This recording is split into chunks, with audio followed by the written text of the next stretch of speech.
On avait 15 cartes. Comment on a pu les perdre? Tu peux perdre une carte, regarde. Tu peux perdre 2 cartes, regarde. Tu peux perdre 3 cartes, on rigole, tu peux perdre 3 cartes, pas 15. Tu peux perdre 14 cartes, pas 15. Tu peux perdre 15 cartes, pas 15. Ah bah si, tu peux au fait.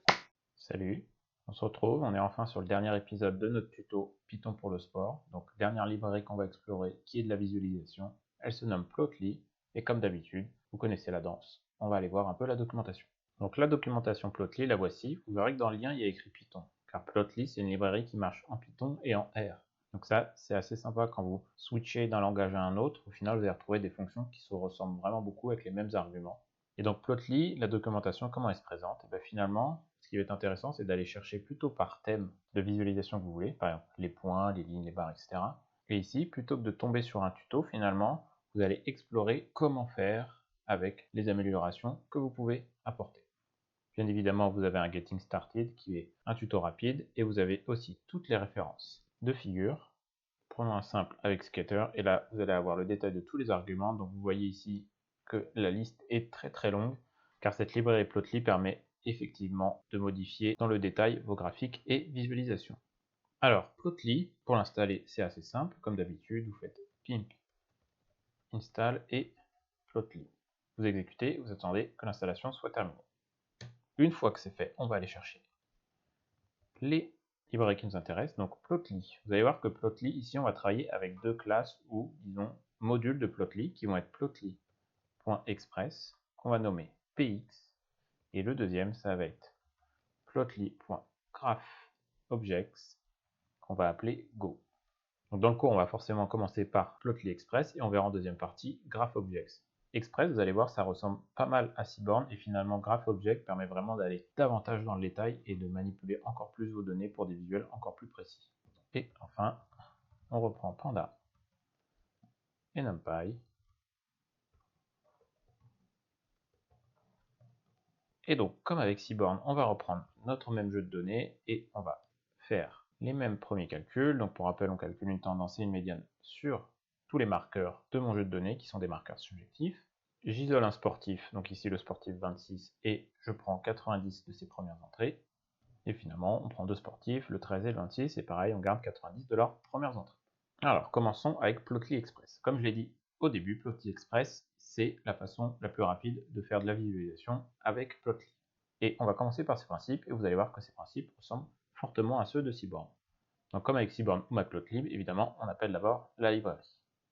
Ici, on va appeler une fonction plot quelconque.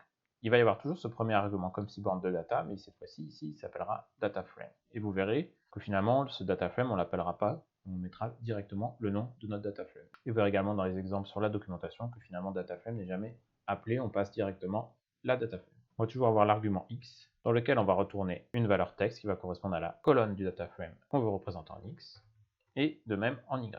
Et l'argument qu'on a beaucoup utilisé en Seaborn, c'était you, qui permettait de colorer en fonction d'une variable catégorielle ou même numérique. Et ici, elle va s'appeler color. Et de même, il faudra passer une valeur texte qui sera la colonne qui nous intéresse. La première représentation graphique à laquelle on va s'intéresser, c'est les scatters, donc les points, qui est une représentation de relation. Donc, j'appelle scatter. Ici, je passe ma dataframe S. Et en X, on va comparer toujours la fatigue. Et en Y, voici la technique. Donc vous voyez, on peut exécuter comme tel. Je n'ai pas de message comme on l'avait vu avec Seaborn et Matplotlib qui m'indique le type de graphique que j'ai. Et voici à quoi ressemble un premier visuel simple. J'ai donc le nom sur mes axes et j'ai la représentation en nuage de points de mes deux marqueurs fatigue et technique. Et donc ici, le plus vraiment de Plotly, c'est que quand on va passer par-dessus un point, vous voyez qu'il y a une box qui s'affiche et on a les informations de ce point. Donc on sait qu'ici la fatigue est de 1.7, la technique est de 3. Et une autre chose hyper intéressante avec Plotly, c'est qu'on peut zoomer sur le graphe. C'est-à-dire qu'ici, je veux rétrécir mon axe des X, je fais cette fenêtre, je lâche, j'ai zoomé. Je veux revenir en arrière, je double-clique. Et enfin, on peut même aller chercher une fenêtre spécifique qui vient zoomer donc sur cette fenêtre. Et de même, double-clic, on revient en arrière. Vous voyez ici, ce sont des manipulations qu'on peut réaliser. Donc, il y a le zoom par défaut. On peut également aller sur le plan, qui nous permet donc de déplacer le graphique. Et pareil, double-clic pour revenir à l'original. Et on va rester sur le zoom. Donc aussi la bonne pratique pour créer sa figure et la représenter, c'est de la nommer sous une variable qui est souvent par défaut fig. Car on verra plus loin dans le cours, quand on veut apporter des améliorations, il faudra appeler ce fig. Et donc pour l'afficher de façon, ici dans un notebook, on peut très bien faire juste fig, sinon on peut faire fig.show.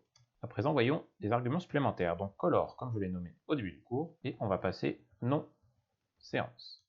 J'ai bien mes points qui ont été colorés selon la séance, et j'ai ma légende qui apparaît ici sur le côté. Et vous voyez que l'information nom de séance apparaît en plus dans ma box, quand je survole les points. On pourrait également ajouter l'argument title, qui permet d'ajouter un titre au graphe, donc relation fatigue technique par type de séance. On va aller mettre l'argument size qu'on avait vu également avec Seaborn et on va lui passer intensité max. Donc vous imaginez bien ici ce que ça va réaliser.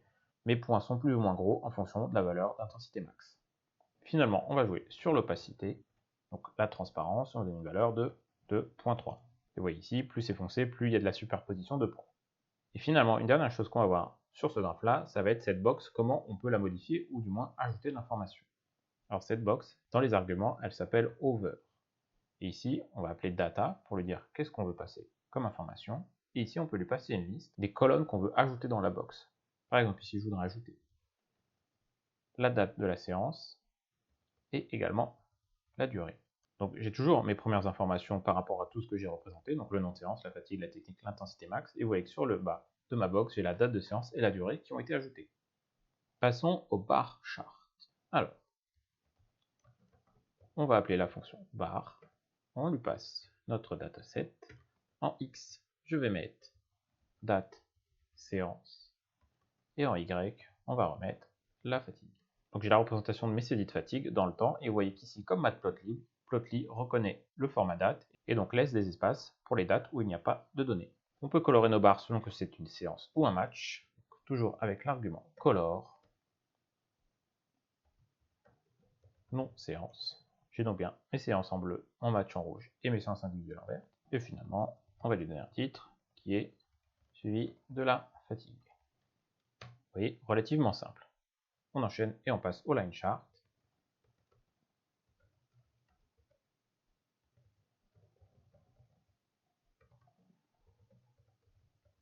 On va faire comme au-dessus, à la différence qu'on va représenter la tendance. J'ai donc bien ma tendance qui est représentée avec les informations de la valeur de cette tendance à chaque date. Pour aller un petit peu plus loin dans les line charts, on va cette fois-ci prendre notre dataset où on a les deux sportifs. On va remettre les dates de séance en X et on va toujours garder en Y la fatigue. Donc ici on voit que la tendance pour mes deux sportifs se sont superposées, ce qui fait qu'on a un graphe peu esthétique. Et c'est donc là qu'on va ajouter color qui va prendre la valeur de sportif. Et vous voyez que chacune des courbes représente la tendance de mes deux sportifs.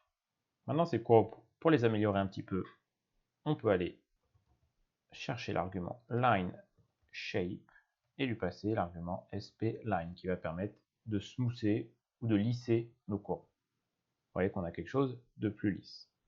Enfin, on pourrait passer markers et lui donner la valeur vraie qui donnerait un point pour chaque saisie ou chaque valeur de la tendance. Et donc vous voyez que par défaut, ce sont des ronds pour mes deux sportifs. Et ici, on pourrait passer également l'argument symbole et toujours lui donner l'argument sportif.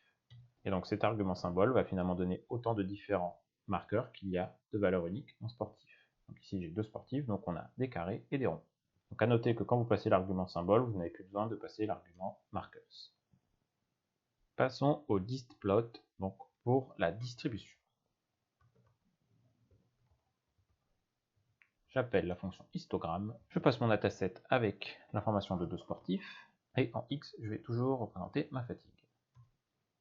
Donc bien mon histogramme, et donc ici dans mon over data, quand je passe, j'ai deux informations, donc ma fatigue, vous voyez qu'il y a deux valeurs, ce sont les limites des bins qu'on avait vu dans Matplotlib, qui permettent de découper en un certain nombre de barres, disons, et le compte de saisie dans cet espace entre 4.3 et 4.7.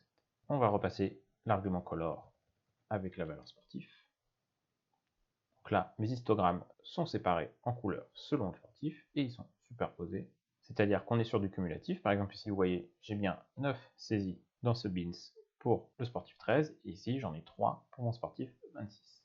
Une autre information qu'on peut ajouter sur ce graphe qui est pas mal, c'est marginal. Et ici, il y a plusieurs valeurs possibles et nous, on va aller chercher box. Ce qui fait que ça a ajouté des box plots par-dessus le graphe.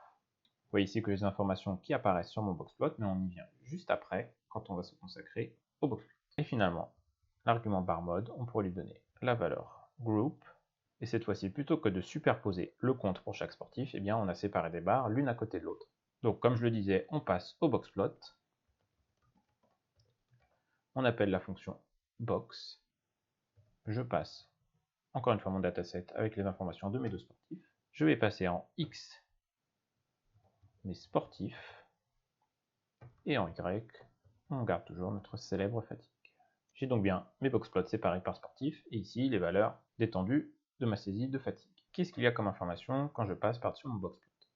Comme on l'avait vu, la ligne au milieu de la boîte, c'est la médiane. Les valeurs extrêmes, donc supérieures et inférieures de ma boîte, ce sont respectivement au-dessus Q3 et en bas Q1. Et vous voyez upper fence et lower fence, donc comment elles sont déterminées? Eh bien, on calcule l'écart interquantile, qui est la différence entre Q3 et Q1. Et une fois qu'on a cet écart interquantile, soit on l'ajoute, soit on le soustrait à la médiane fois 1.5 pour avoir l'upper fence et le lower fence. Pour avoir l'upper fence, c'est la médiane plus 1 fois 5, l'écart interquantile. Et les points qui apparaissent sont considérés comme les outliers, ou valeurs aberrantes, donc qui dépassent les fence ou les moustaches, disons. On va ajouter un argument points et on va lui donner la valeur all. Donc celui-ci va faire apparaître toutes les saisies à côté de mon boxplot.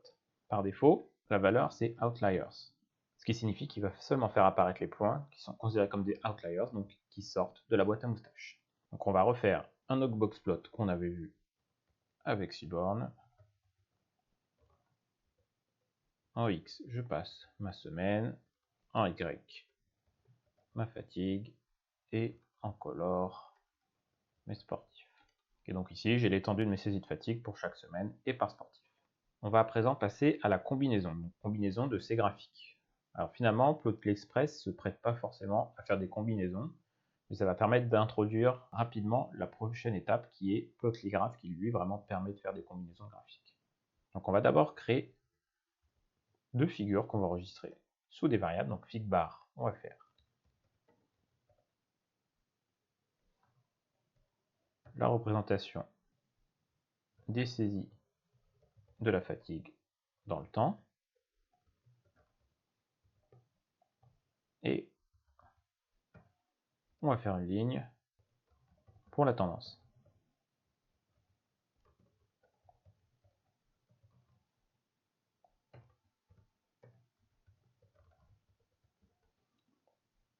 Maintenant qu'on a créé ces deux graphes, il va falloir les assembler. Donc pour cela, on va utiliser Plotly Graph Objects. On commence Fig et on va appeler donc Go. Et ici, on va initialiser une figure en appelant figure avec un F majuscule. Maintenant, Fig, on va venir lui ajouter une trace. Pour cela, on va appeler un à un nos figures qu'on a créées auparavant, donc bar. Et bar, je vais lui appeler data et index 0 pour vraiment récupérer la visualisation. Et finalement, la deuxième pour avoir ma courbe,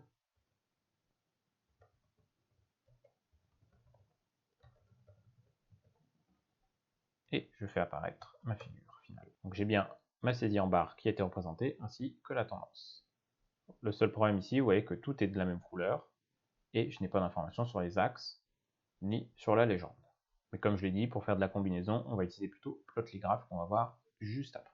Avant ça, on va finir quelques chapitres pour Plotly Express, donc on va voir le multiplot. Pour cela, on va reprendre le scatterplot qu'on avait fait au début.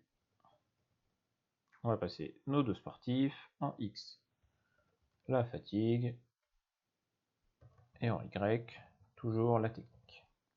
Donc ici j'ai mon graphique qui représente tous les points de mes deux sportifs, et donc pour créer ce multiplot, il y a deux arguments qui sont facet row pour diviser en lignes et créer des subplots. Et ici, pareil, on va lui passer un argument, de préférence une variable catégorielle, donc ici sportif. C'est donc deux graphes qui vont séparer mon sportif 13 et mon sportif 26. Et à cela, on peut ajouter finalement l'autre argument complément qui est facet call pour la colonne, et ici on va passer nom séance. Et je me retrouve avec un multiplot avec des colonnes selon mes noms de séance et des lignes selon mon sportif. Donc passons aux améliorations. Alors pour commencer, on va se reprendre une figure qu'on a déjà fait, qui va être la représentation en barre de ma fatigue, comme ceci. Et donc, pour faire des améliorations, il va y avoir deux fonctions principales qu'on va utiliser, qu'on appelle sur Fig, qui vont être update traces, donc, qui va vraiment jouer sur la représentation graphique qui sont ici les barres. Et le deuxième, ça va être fig.update layout, qui vont être finalement les paramètres assez généraux de la représentation graphique. Alors, pour commencer avec update trace, on va ajouter l'argument text underscore auto et on va lui donner une valeur vraie. Alors, je commente ça pour commencer. Donc ici, qu'est-ce qu'on a? Donc ici, on a la valeur de saisie qui est représentée au-dessus des barres. Et vous voyez qu'en fonction de la taille, elle est plus ou moins grosse. Donc ici, quand j'ai une valeur entière, elle est plus grosse que quand j'ai une valeur décimale. Pour changer cela, on va aller dans Update Traces et on va commencer par mettre l'argument text position. On va le mettre outside car je le veux en dehors de mes barres. Donc on aurait pu mettre inside pour avoir à l'intérieur de la barre. Et on va aller imposer une taille qui est text font underscore size et on va lui donner une valeur de 8. Et donc ici, on va zoomer un peu. J'ai donc bien mes saisies qui sont en dehors, donc au-dessus de la barre, et ils sont tous au même format. Maintenant, on va voir comment renommer les axes en X ou en Y. Bien, il y a deux façons de le faire, soit directement quand je crée ma représentation en barre, et donc ici je viens appeler l'argument labels, auquel je vais passer un dictionnaire dont la clé va être la valeur actuelle de mon axe, donc ici on va juste s'intéresser au X, donc ça va être date, séance, et la valeur, ça va être la nouvelle valeur que je vais vous donner, donc date. J'ai donc bien ici mon axe qui s'appelle date. Donc ici, le souci, c'est juste de se souvenir quel est le nom original pour pouvoir l'appeler et lui attribuer une nouvelle valeur. Sinon, il y a peut-être une façon plus simple de le faire, donc on va se séparer de ça. Et cette fois-ci, on va dans Update Layout et on va aller appeler l'argument x-axis title et lui donner le nom de date. Voilà, j'ai bien là. Donc ici, vous voyez, finalement, peut-être plus simple car je n'ai pas besoin de retrouver le nom original attribué par défaut.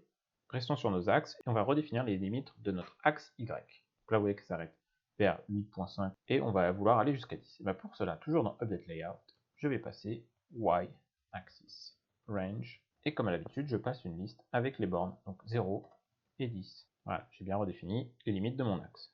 Donc évidemment, si on voulait redéfinir l'axe des X, au lieu de Y ici, j'aurais dû passer X. Également ici, pour le titre, au lieu de X, j'aurais mis Y. La légende, finalement, je ne la veux pas parce que c'est assez intuitif de voir qu'en bleu ce sont des séances et finalement en rouge des matchs. Toujours dans Update Layout, on va chercher l'argument ShowLegend et on lui passe l'argument faux. Maintenant, comme toutes les autres librairies, vous voyez que par défaut j'ai une taille de graphique et si je veux le redéfinir, ça va se passer soit ici, soit même dans ma fonction ici. On va plutôt aller dans Update Layout et on va lui passer l'argument height pour la hauteur. On va lui donner une valeur de 300 et width une valeur de 1000. Ici, pareil, ça va être un peu par essai-erreur pour trouver les bonnes valeurs. Et donc ici, vous voyez, j'ai un graphe qui est plus petit. Et pour finir, en termes d'amélioration, on va s'intéresser à cette box, donc le over data. Donc j'avais montré au début qu'on pouvait venir ajouter des colonnes, mais finalement, comment faire si les colonnes qui sont affichées par défaut, je n'en veux pas? Eh bien, c'est toujours pareil, on va appeler l'argument over data, et cette fois-ci, on va lui passer un dictionnaire. Et en clé, ici, on va pouvoir appeler toutes les colonnes dans notre data frame et donner la valeur vraie ou fausse selon si je veux l'afficher. Donc si je veux retirer celles qui sont affichées par défaut, il va falloir que j'aille les appeler et leur passer l'argument faux. Donc continuons tout ce qu'on veut. Donc fatigue, je ne veux pas l'afficher.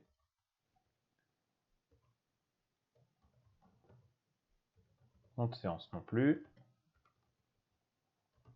Finalement, je veux juste afficher intensité max de ma séance en même temps. Et donc ici, vous voyez que quand je passe sur mes barres, j'ai bien finalement uniquement la valeur de l'intensité max liée à la date.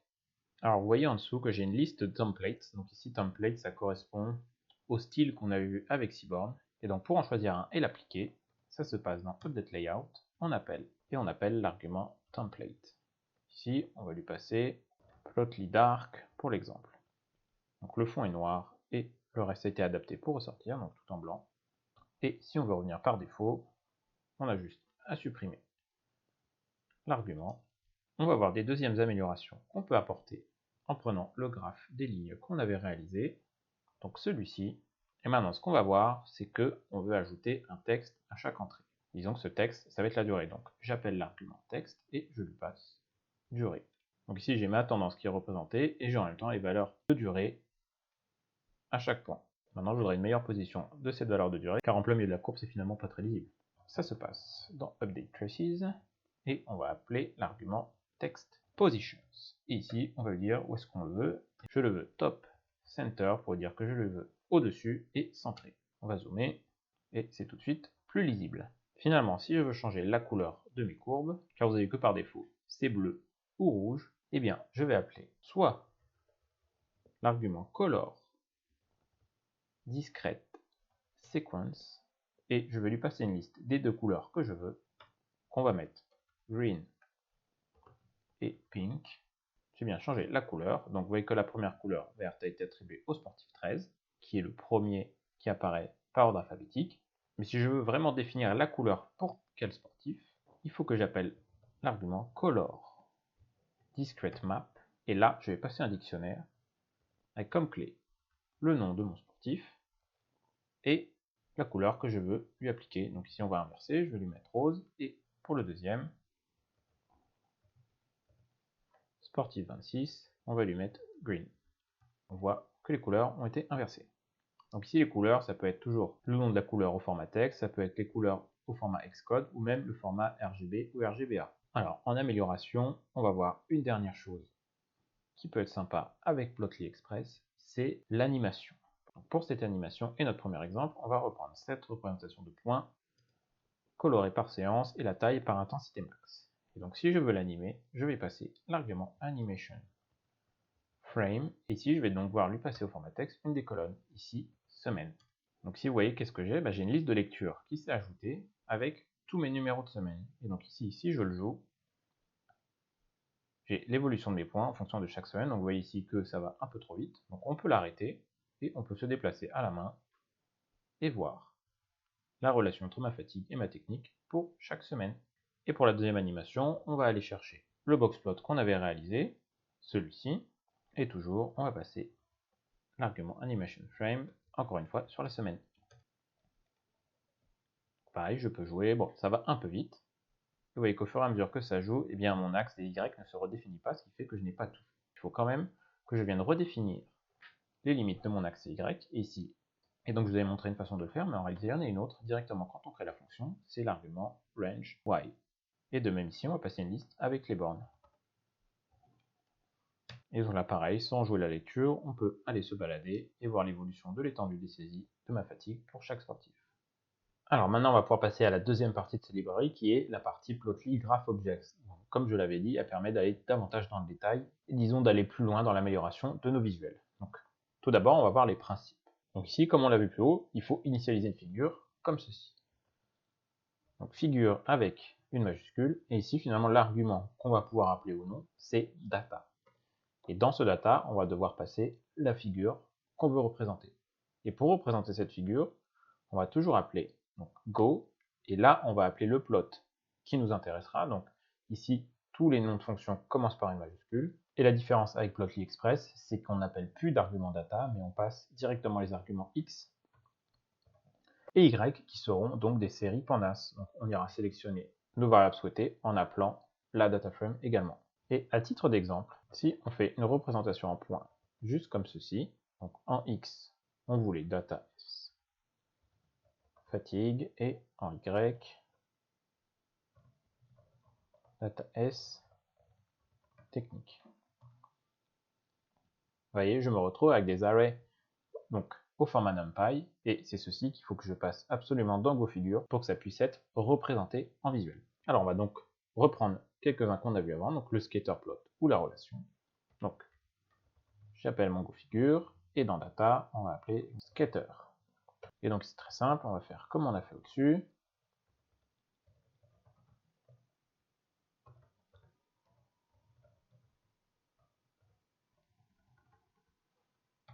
Donc ici, qu'est-ce qui s'est passé? Eh bien, par défaut, Scatter, vous allez voir après, permet de tracer des lignes et des points. Et donc, par défaut, si on ne lui indique pas, il trace des lignes. Donc ici, j'ai bien effectivement tous mes points, mais tous mes points ont été reliés par une ligne. Donc pour changer cela, déjà, on va voir que comme avec Plotly Express, on peut nommer notre valeur fig. Et là, il va y avoir l'argument important qui est mode, auquel on va donner une valeur de markers pour avoir donc que des points. Et ici, j'ai bien que mes points. Donc vous voyez que la différence avec Plotly Express, c'est que le nom de mes axes n'apparaissent pas, et quand je passe sur mes points, j'ai uniquement ces coordonnées. Donc 2.5 correspond à la valeur en X et 5.9 en Y. Et donc la deuxième façon de représenter avec Plotly Go, ça va être toujours d'initialiser notre figure, et finalement d'appeler fig et de lui dire add trace. Et ici, on va pouvoir passer .go, scatter, je copie ce qu'on avait fait, et je fais apparaître ma figure. Maintenant, on va voir un peu comment améliorer ceci. Donc, mes marqueurs, comment je peux les améliorer? Eh bien, si vous parcourez la documentation, vous verrez que chaque argument a finalement une sous-liste d'arguments. Et soit vous pouvez appeler cet argument, et pour appeler finalement le sous-argument, vous faites un underscore plus ce sous-argument. Mais si vous allez passer plusieurs sous-arguments sous cet argument marqueur ici, on va plutôt appeler un dictionnaire et passer le nom de tous les sous-arguments. Donc ici, on va donner color red pour commencer. Donc, j'ai changé la couleur de mes marqueurs. On pourrait donner size, on pourrait donner 10, les marqueurs sont plus gros, et finalement, opacity égale 0.3. Donc vous voyez ici, j'aurais pu faire un à un marqueur underscore color, marqueur underscore size, et marqueur underscore opacity. Donc là, allez découvrir dans la documentation tous les sous-arguments qui existent. Franchement, avec Plotly Go, il y a énormément de choses sur lesquelles on peut jouer. Et maintenant, si on reprend ce qu'on avait fait au-dessus, comment je pourrais représenter des points par sportif? Eh bien, tout d'abord, on va créer deux data frames qui séparent les données de nos sportifs. Donc, on a appelé une qui s'appelle data 13 et finalement 26, notre sportif 26. Donc ici, on pourrait créer un scatter, disons, pour notre sportif 13. Donc, j'appelle toujours les mêmes fonctions. Donc je copie-colle, je vous épargne la rédaction du code et on va faire de même pour le sportif 26. Et donc maintenant que j'ai mes deux graphes qui sont enregistrés sur une variable, on peut appeler go.figure, et ici, dans l'argument data, on va passer une liste de ces deux représentations graphiques pour mes deux sportifs. Alors vous voyez ici également que par défaut, mes traces, mes deux scatterplots, prennent la valeur de 0 et 1, donc 0 et 1 qui correspondent finalement à l'index dans la liste que j'ai passée ici dans data. Donc moi, un peu par défaut, je sais que j'ai mis en rouge mon sportif 13 et en vert mon sportif 26, mais si j'envoie le graphe, personne ne le sait. Donc pour cela, il y a un argument qu'on va ajouter ici qui va être name. On va pouvoir lui donner la valeur qu'on veut, et donc nous ici, on va lui donner sportif 13, et pour ici, le sportif 26. Et donc bien le nom de mes traces qui a été mis à jour, et je sais qui est qui. Et vous voyez ici que le hover a un peu changé, j'ai toujours mes coordonnées, et en dehors de la box, j'ai aussi le nom de ma trace, donc sportif 26 ou sportif 13. Et donc là, j'ai ajouté ces deux représentations de cette façon, mais il y a l'autre façon, encore une fois, qui est comme suit. Donc, je vous ai encore une fois épargné la rédaction du code. Donc ici, j'initialise ma figure et finalement, je fais add trace pour chacune des traces, pour chacun de mes sportifs. Je me retrouve bien avec la même chose que précédemment. Et ici, à présent, on va s'intéresser à l'ajustement de cette box d'information, donc le over. On pourrait passer l'argument over template. Et ici, on viendrait écrire ce qu'on veut afficher un peu au format HTML. Ici, pour bien pouvoir sauter les lignes, je vais faire 3 apostrophes et 3 autres pour les fermer. Ce qui me permettra d'aller à la ligne sans créer de problème sur les limites de mon texte. Et donc ici, je vais vouloir afficher la valeur de fatigue. Et un peu comme on l'avait vu avec la fonction de format, on va appeler les curly brackets. Et ici, je vais vouloir donner ma valeur de fatigue. Donc il faut que j'appelle l'argument qui est lié à la fatigue dans ma fonction, donc x. Et pour que ça apparaisse, il faut que j'appelle le pourcentage. Maintenant, je voudrais ajouter la technique, mais je voudrais l'ajouter en dessous dans la box. Donc pour ça, ici on peut aller à la ligne, pas de souci. Mais pour ma box, il faut que j'appelle ceci. Donc, si je suis bien sûr, c'est du HTML et BR. Avec ces deux pointes, ça signifie aller à la ligne. Et donc on veut afficher la technique, pourcentage, curly bracket, et cette fois-ci, ce sera donc l'argument Y. Et donc ici, vous voyez que je l'ai fait uniquement sur une des traces, donc de couleur rouge. Donc on va aller voir ce qui s'est passé sur les points rouges, et j'ai bien donc la fatigue et la technique qui apparaissent. Mais ici, vous voyez sur les points verts, ça n'a pas changé. Donc il faudrait que je copie-colle ce over template ici pour l'ajouter là. Cette fois-ci, j'ai bien la même chose. Et pour aller plus loin dans ce over template, on peut des fois vouloir juste une valeur qui ne changera pas selon qu'on est sur un point. Par exemple, juste du texte. On va le prendre en exemple ici. On veut mettre un texte. Donc tout d'abord, on appelle texte et on va lui dire, je veux juste du texte. Et pour que ce texte apparaisse, il faut que j'appelle l'argument over info et donner la valeur texte. Pour lire que l'information que je veux voir dans over, donc cette petite box, je veux que ce soit l'argument texte et prendre la valeur que j'ai attribuée à l'argument texte. Donc ici texte, mais ouais, on va mettre autre chose. Vraiment mettre autre chose. Et donc quand je passe sur mes points verts, j'ai autre chose qui apparaît. Donc ça permet, imaginons dans une fonction, d'établir tout un texte formaté selon les arguments en entrée et de passer ces textes sur les points. Alors on va continuer sur les améliorations, donc nommer nos axes, ajouter un titre. Donc ça, on l'avait vu avant, ça va pas tellement changer avec Plotly-Go. Update layout cette fois-ci, et on va donner x axis title, et ça va être donc, la fatigue. En y axis title, ça va être la technique, et en titre de graphe, non, juste title, relation, fatigue, technique par sportif. Voilà, j'ai tout qui a été nommé. Donc, pour aller encore plus loin, on veut cacher la légende. Et finalement, on va utiliser un peu mieux l'espace de notre graphe. On va passer l'argument margin, et tous les arguments, on va les passer au format dic, donc dictionnaire, et on va mettre L pour left, on va lui donner 10, R pour right, toujours 10, T pour top, on va lui donner 40, et B pour bottom, on va lui donner également 40. Et vous voyez qu'ici, j'ai mieux utilisé ma feuille blanche. Donc à noter ici dans Update Layout, au même titre que par exemple marqueur, si j'ai plusieurs sous-arguments que je veux attribuer, je passe dict plus finalement tous mes sous-arguments dans ce dict. Et bien pour ici x-axis ou y-axis, ça aurait pu être la même chose. Exemple, on appellerait x-axis égale dict, et ici on aurait pu mettre title égale quelque chose, et si on avait d'autres sous-arguments, on les aurait ajoutés à la suite. Alors passons au bar plot. J'initialise toujours ma figure. Je vais lui ajouter une trace. Donc j'appelle go.bar avec un B majuscule, n'oublie pas. En X, on va mettre data S, date séance. Et en Y, toujours notre fatigue.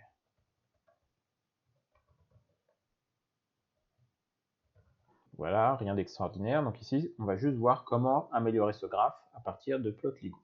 Donc, quand on crée notre graphe ici, on va aller chercher tout d'abord, allez, on commence par l'opacité, on va lui donner valeur 2.6. Donc, j'ai plus de transparence. Un autre argument serait donc marqueur. Donc ici, on va jouer sur les barres et on va passer plusieurs sous-arguments. Donc, j'appelle mon dictionnaire. On va commencer par color. Et ici, je vais vouloir passer donc une comprehension list pour que si ce sont des séances, ça reste en bleu, et si c'est des matchs, ce sera du rouge. Je veux que ce soit bleu si S, donc qui va être dans ma boucle d'itération, n'est pas égal à match, sinon, eh bien, ce sera rouge. Pour donc chaque S dans l'itération de non séance. Voilà, j'ai bien donc mes séances en bleu et mes matchs en rouge. Maintenant, ces marqueurs, qu'est-ce que je vais ajouter comme argument? Eh bien, on va jouer sur la ligne qui entoure ces barres. On va appeler line color et on va donner couleur noire. Et finalement, cette ligne, on va lui donner une épaisseur de 1.3. Voilà, vous voyez que la ligne ressort davantage. Donc ici, vous notez que j'ai appelé plusieurs fois un argument qui commence par line. Et donc dans ce dictionnaire, j'aurais pu également appeler line, lui passer un dictionnaire et passer les arguments color et width. Et finalement, on l'avait vu, mais on va jouer sur limite de notre axe DY. Et voici. Alors, enchaînons avec line plot. Donc on l'avait vu, pour faire une line, il faut ici appeler scatter. Donc en X,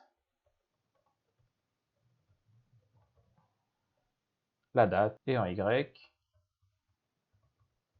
la tendance de ma fatigue. Donc vous vous rappelez, quand on avait voulu faire notre nuage de points, par défaut on avait des lignes. Mais ici, comme ce sont des dates et qu'il y a une chronologie, on a toujours notre ligne qui relie tous les points. Et donc c'est normal ici qu'on ait une belle ligne. Mais ça, on pourrait l'imposer avec mode en disant uniquement lines, qui fait que j'aurai uniquement des lignes. Mais ici, par défaut, j'ai les lignes.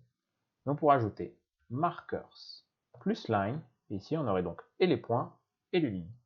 Et si je veux modifier séparément mes lignes et mes marqueurs, eh bien je vais d'abord appeler line, lui passer le dictionnaire et tous les sous-arguments qui m'intéressent. Donc on va jouer sur la forme shape, donc toujours respect line pour avoir une ligne plus lisse et une couleur si on va lui donner noir.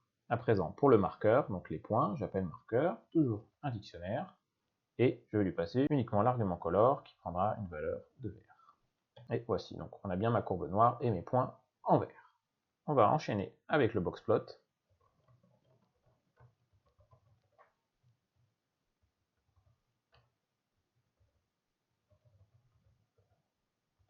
Donc j'appelle box avec un B majuscule. On va passer en X nos sportifs en reprenant la data frame avec les valeurs de nos deux sportifs. En Y la fatigue. Et on va vouloir faire apparaître tous les points. Et donc ici l'argument s'appelle box points et prend toujours une valeur de all. Voici, rien de bien nouveau jusqu'à maintenant. Et bien il y a un autre argument qui est intéressant ici avec plotligo, ça va être box mean, qui va prendre par exemple une valeur true. Et ici vous voyez qu'il y a une ligne en pointillé qui est venue s'ajouter, et dans mon overdata, j'ai cette ligne de moyenne qui s'est ajoutée. Donc box mean true vient ajouter une ligne qui vient nous indiquer où est la moyenne dans notre nuage de points. Et on pourrait également lui donner une valeur texte qui est SD pour Standard Deviation. Et donc j'ai toujours ma moyenne et j'ai un losange qui s'est tracé et les extrémités ici, supérieures et inférieures, correspondent à plus ou moins la Standard Deviation, donc l'écart type par rapport à la moyenne. Alors maintenant ce boxplot, si j'avais voulu le réaliser en mettant des couleurs pour mes deux sportifs, comment je procède? Eh bien,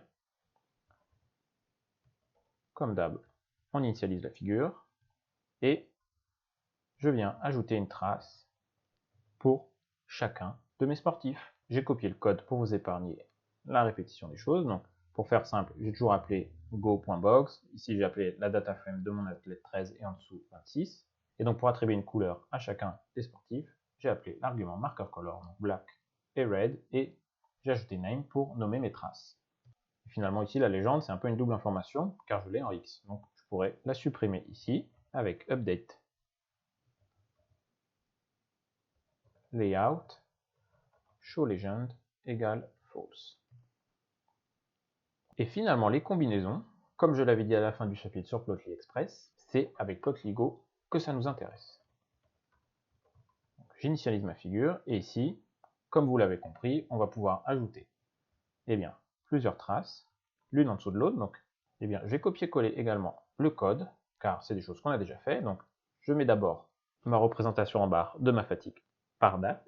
Je joue sur l'opacité, les couleurs qui entourent les barres, etc. Je la nomme, la fatigue. Finalement, j'ajoute une courbe qui va être la tendance de cette fatigue. Donc, je veux que des lignes. Je joue sur la forme de ma ligne, la couleur, l'épaisseur, et je lui attribue un nom. Je me retrouve déjà avec ça. Et rappelez-vous, ils m'ont l'avait fait sur Matplotlib, je pense. On voudrait ajouter une ligne horizontale de ma valeur médiane sur tout le cycle. Eh bien, c'est assez simple. Je fais add trace. Je vais encore aller chercher scatter en X, toujours ma date de séance, et en Y,